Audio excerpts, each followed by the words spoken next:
একাত্তরের ঘাতক দালাল নির্মূল কমিটির উপদেষ্টা মণ্ডলীর সভাপতি শাহরিয়ার কবিরকে মানবতা বিরোধী অপরাধের মামলায় গ্রেপ্তার দেখানোর নির্দেশ দিয়েছে আন্তর্জাতিক অপরাধ ট্রাইব্যুনাল। একই সঙ্গে আগামী 12 জানুয়ারি তাকে আদালতে হাজির করারও আদেশ দেওয়া হয়েছে।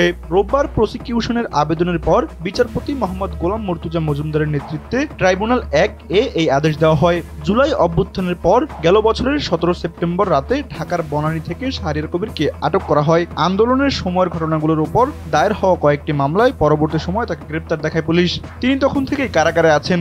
মুক্তিযুদ্ধ নিয়ে লেখালেখি, শিশু সাহিত্য রচনা এবং একাত্তরের ঘাতক দালাল নির্মূল কমিটি গঠনে তার সক্রিয় ভূমিকা দেশজুড়ে পরিচিত। 1994 সালে শহীদ জননী জাহানারা ইমামের মৃত্যুর পর তিনি কমিটির সভাপতি হন এবং 2024 সাল পর্যন্ত নেতৃত্ব দেন। সর্বশেষ তিনি উপদেষ্টা মণ্ডলীর সভাপতি হিসেবে দায়িত্ব পালন করছিলেন।